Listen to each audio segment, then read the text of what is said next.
Hello again. Happy opening day to you. Now, this is Bernie Miklasz. Welcome to the Bernie Show here on my outstanding new home, sportshubstl.com. Please hit that subscribe button for me. I would appreciate it, and we all would. Thank you very much. Once again, happy opening day. You may wonder why. I got a hat collection I've been building up for 3 or 4 years. You may be wondering why, in case you don't know. This is a Seattle Pilots cap, the 1969 Seattle Pilots of Ball Four fame. The famous book written by Jim Bouton was kind of a groundbreaker in terms of, behind the scenes, first person accounts from athletes type thing. So it's great. So why am I wearing the Seattle Pilots cap? Well, first of all, I love that team because I love the book. And second of all, it is kind of related to opening day. I know I'm not wearing any Cardinals stuff, and really I don't unless I do have a Stan the Man cap coming. But I wear a Cardinals thing. It's actually from one of their 1948 minor league teams. I like that. It's an old school look. But anyway, the reason why I'm wearing a Mariners cap, maybe it's in honor of Joel Schultz, not Mariners, I'm sorry, the Seattle Pilots cap.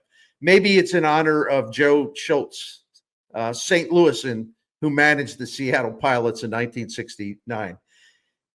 The Pilots went 64-98-1. I don't know what the reason for the tie was, but whatever, 64-98-1. So all of the forecasts for the St. Louis Cardinals in 2025 are so gloomy. And, I'm kind of like, what team cap can I wear that would reflect kind of the darkness on the edge of town here as far as what the Cardinals are going to do in 2025? So the best I could come up with is the 69 Seattle Pilots. And shout out to the late Jim Bouton. Anyway, let's get started. I'm sorry. One more thing I wanted to say, though, before one more plug, and then we'll get started because I got a lot to get into. If you're new to Sports Hub STL, I want to remind you that there are live stream post-game shows immediately following every single time the Cardinals play again. A game, and then again and again and again, every single game. So you can check that out. They usually start just, a few minutes or so after the game is over. So the Cardinals have a 3:15 first pitch. Jump on over to our Sports Hub STL and take in the live stream. You can leave some comments. And if you can't watch it live, it'll be online for you. It's recorded and you can watch it at your convenience. All right, it's time to get started. I had too many preliminaries there. Opening day is set aside, as you know. I firmly believe this. It doesn't matter what the forecasts say and all that stuff about wins. Opening day is set aside as an event to celebrate the return of baseball and our favorite team, wherever you live and whoever is your favorite team. No matter how disappointing the Cardinals were over the last 2 seasons, no matter how they looked in spring training, this is a time to just put all that on hold for one day and just enjoy the festive annual St. Louis holiday. And it really is a wonderful day of the year. So let the passion and enthusiasm pour out of you. I can join you in kind of brooding over the state of the Cardinals if they start to play lousy baseball right from the get-go. Now, I'm going to contradict myself a little bit because I know you didn't come here for a rally, and I'm not supposed to be here in my role as the captain of the pep squad. So I'm telling you to put on hold any gloomy thoughts about the Cardinals and just enjoy the day. But those who came to the video, I'm thinking you want me to talk about how I think the Cardinals will do this year. So I'm going to do that. And as usual, and for people that I think a lot of you do know how I operate, but for people who don't, I think a reminder is always good. As the Cardinals season gets started and goes on and the games and the weeks start to build, I will praise and salute and tip the cap to this team when it is warranted. And of course, I will also point out the flaws, maybe some baffling decisions made in the dugout, and the poor baseball when all of that is warranted. See, I know I'm Mr. Numbers and all that stuff, but I keep it pretty simple in terms of how I talk about our teams or our players in St. Louis. I have no agendas. My motto has always been, it's been this way for a long time, man. Praise when warranted, criticize when warranted. I try to keep that simple. I mean, we all respond and react to certain games or a bad week or a good week, and where I sit, my opinions will reflect whatever has been happening. For example, and this is again so we can understand each other. For example, if the Cardinals, if I say positive things about the Cardinals and I'm like, well, man, they've won 7 out of 10. Gosh, look at this offense. Can't ask for much more than what the starting pitchers have given you. If I'm saying things for at least a week, things are look pretty good for the Cardinals. Okay. That does not make me Fred Bird. All right. It does not make me Fred Bird. But if I blast the Cardinals for sloppy ball or dull offense or mediocre pitching or blown saves, okay, it doesn't mean that I'm a Cubs fan, a secret Cardinals hater, a moral degenerate who is out to destroy the St. Louis franchise and to put all the fans in a down mood. And I think this is a good time to talk about, the way I view all managers. I think if Ali Mornal handles something well, I'm going to point it out. And if that bothers any of you, too bad. I try to be fair, and I'm going to stay with that. And when Marmol is on point, if he makes a good decision, it doesn't mean I'm kissing his posterior, okay?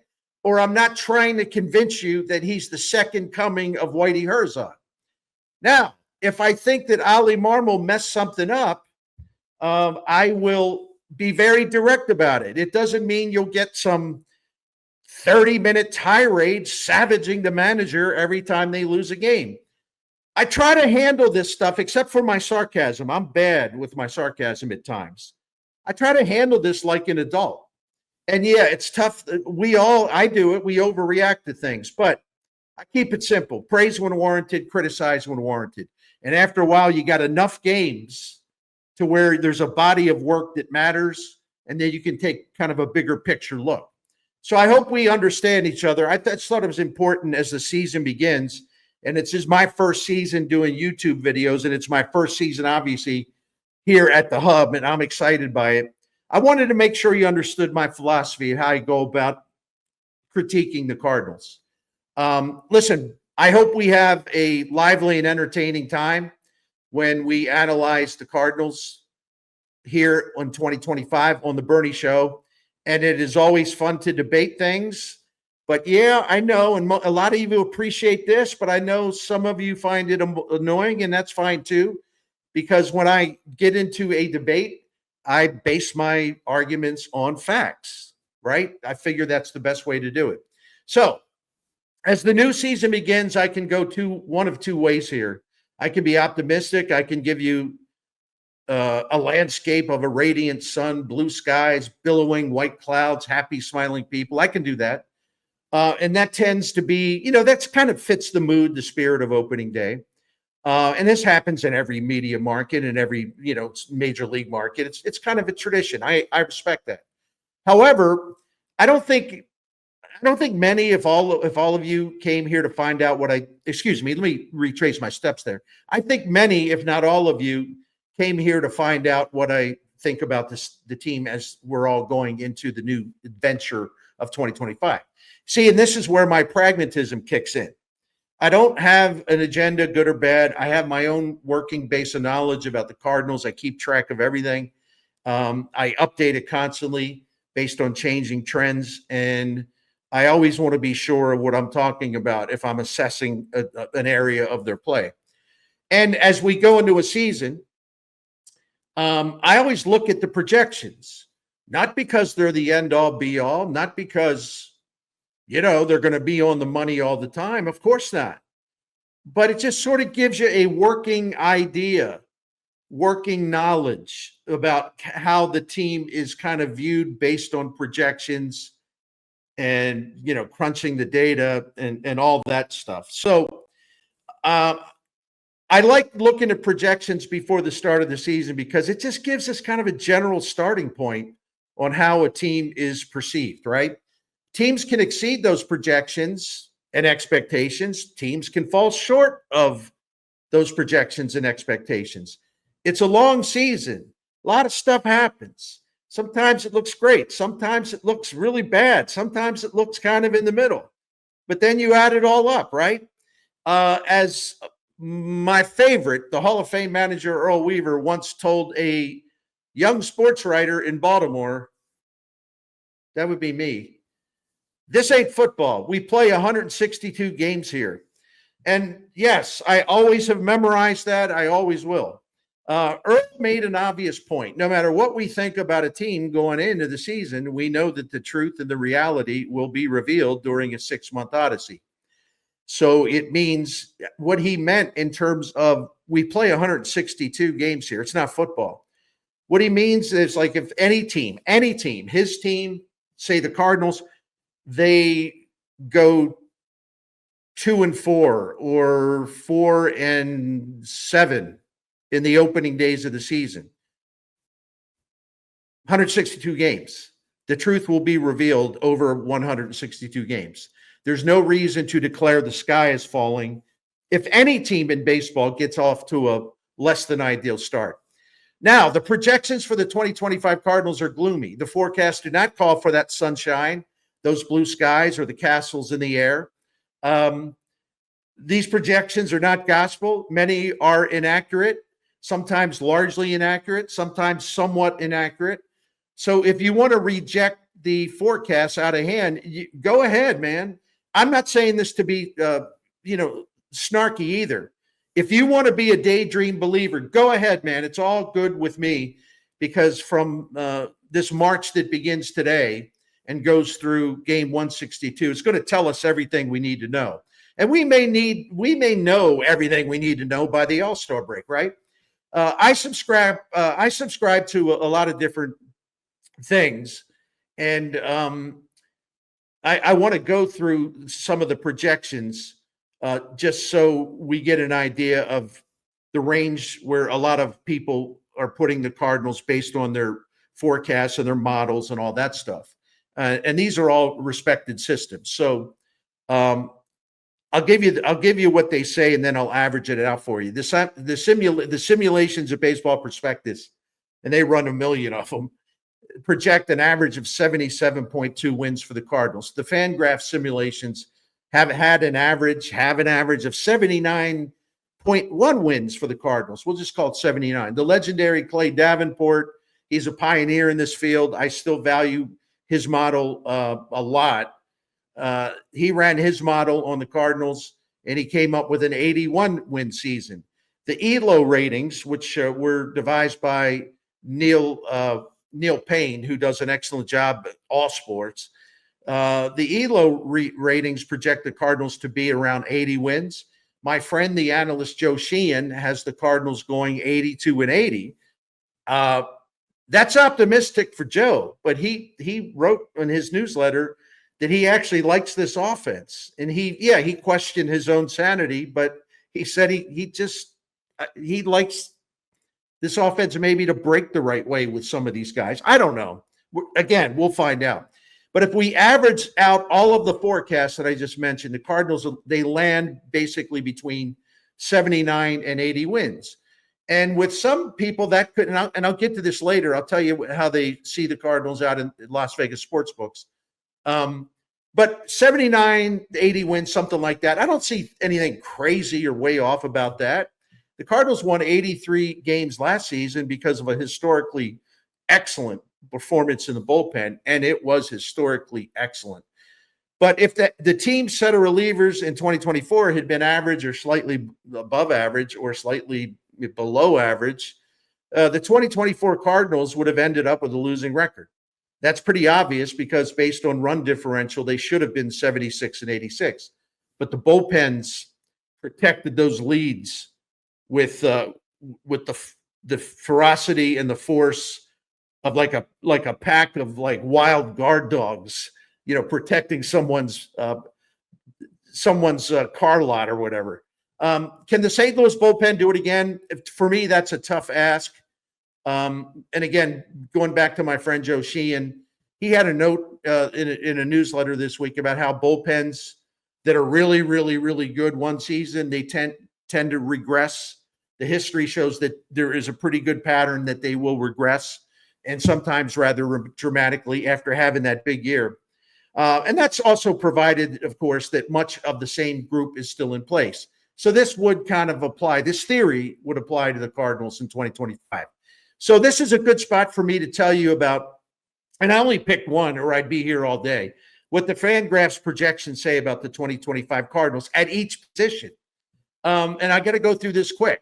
Since I mentioned the bullpen, all right, let's start with the pitching. The FanGraphs projections have the overall St. Louis pitching ranked 21st in the majors and 12th in the National League. Not good. Just projections. Holler at the projections, not at me. The starters are rated 21st overall and 11th in the National League.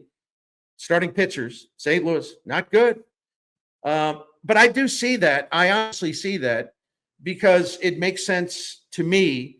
The Cardinals have a rotation that's got a lot of age in 4 spots. Gray, Miklasz, Fetty, and Matz average 34.2 years old. I know that Matz won't be in the rotation at the beginning, but he's going to jump in April to be the 6th starter. Miklasz has been awful for the last 2 years. Gray has lost velocity.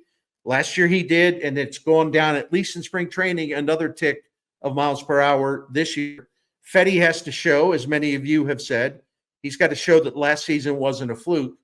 And Matz is still an injury risk. And then there are also two younger guys in the other slots, Palante and Libator. And I like those guys, but I don't know what to expect from them exactly. I was bullish on Palante, and I still am, but because he was really good. He had the best starting pitching ERA with the Cardinals when he moved in the rotation on May 29th. But his velo was down in the spring, and this wasn't kind of, I'm working on something thing. His velo was just down, and that could make him vulnerable. Libator is a wild card. He's got talent. We'll see. All right, the Cardinals relievers are also projected at number 21 overall and 11th in the National League. And this is based on wins above replacement, the projected wins above replacement. Once again, these are projections. They could be right. They could be wrong. They could be somewhere in between right and wrong. I will say that those projections for this bullpen seem rather low to me. I think the bullpen's going to be better than that. I really do, which is why I said this earlier. Projections are just that, and they're just a reference point and nothing else. But I also believe, and both of these things are true, I think they'll be better than the projections, but I still don't think this bullpen, even with Ryan Helsley still in place, doing well, again, if he does, can match the overall body of work we saw from those relievers in 2024. So we'll see. I think it's going to be a good bullpen. Great. I'm not so sure. All right. What about the St. Louis offense? Now, it's probably what you expect. The FanGraphs forecast rankings have the Cardinals as the 24th offense in the majors and 10th in the National League. I think the Cardinals, in terms of runs scored last year, were 12th in the National League. So that would be a minor improvement, I guess, if they're 10th in the National League, and just in terms of wins above replacement. But we can draw from that maybe that they would be 10th in the league in terms of scoring runs. I don't know. We'll see. So that's not much of a change from last season, and that's hardly outrageous or kind of like, can you believe that? Well, yeah, we all believe that. I mean, Paul Goldschmidt is gone, but other than that, the Cardinals have the same dudes in place for the most part. They're counting on a bunch of guys to get better and perform closer to a level of offense that has been good at times, and we're talking about in recent times. The prime example being Jordan Walker and Nolan Gorman in 2023. But for this offense to really heat up and launch, the Redbirds are going to need more than a couple. They're going to need 3 or 4 best case scenarios to click in with individual hitters. Now let's look, and I'm not going to elaborate on these. I'm just going to give you the info, and you can digest it however you want. You can say, as you're hearing me give you this stuff, well, that seems a little. That seems. I think they're better than that in this position, or I think that's too optimistic. I don't think they're that good at this position. So as I read these off, you can form your own thoughts on the rankings of the 30 teams and where the Cardinals fit. The catcher position ranked 17th. And by the way, this encompasses offense, defense, base running, all that stuff. Catcher position ranked 17th. First base ranked 9th. Second base ranked 14th. Shortstop ranked 16th. Now, can I pause there? I will elaborate on this.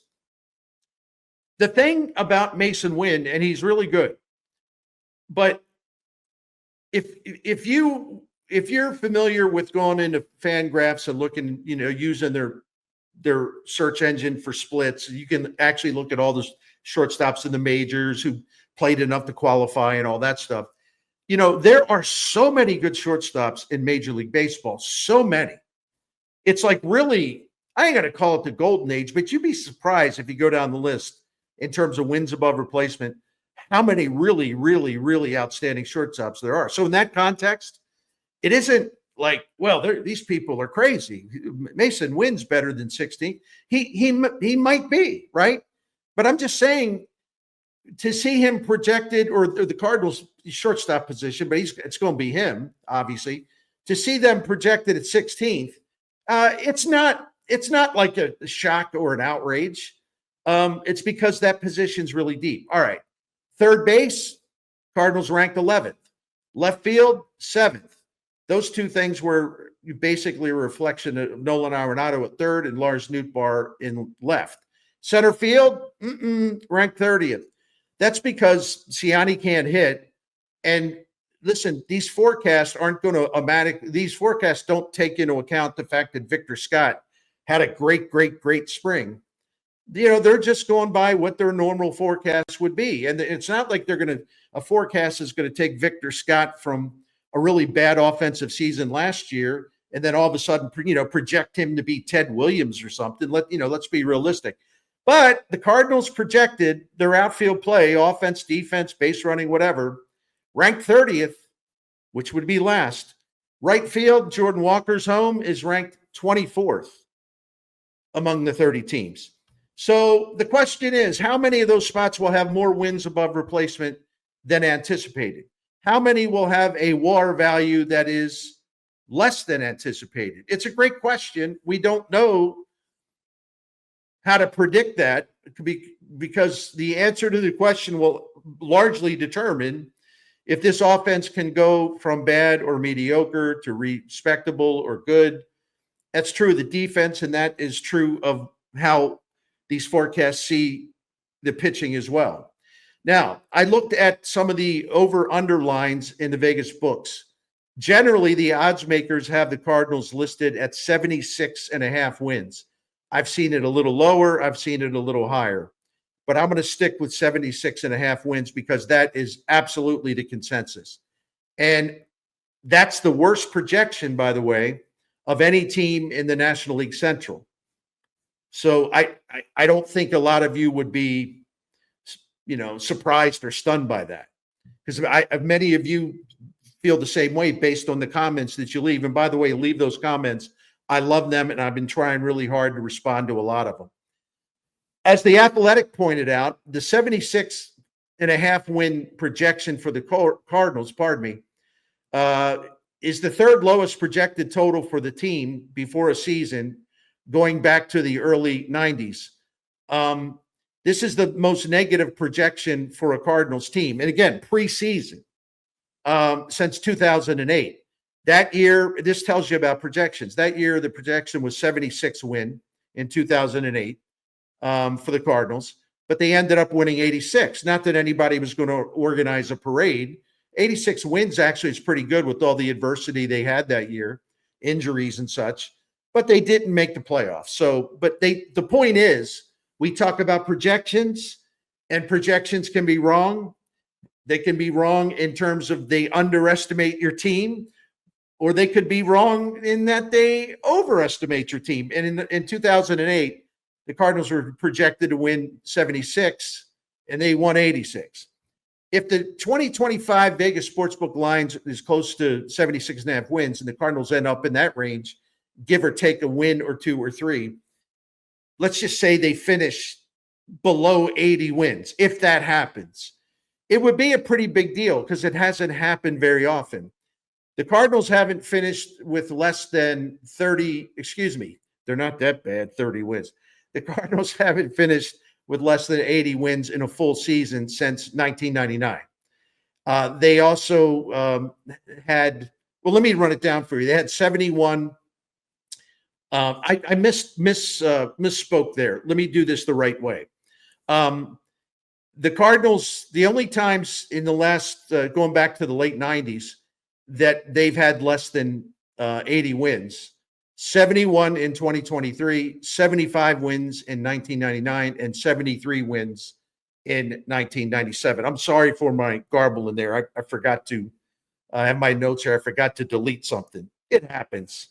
Sometimes the espresso doesn't work as well early in the morning either. Anyway, for the grimly pessimistic fans out there, projection below 80 wins, and I say this with affection, a projection of below 80 wins isn't low enough, right?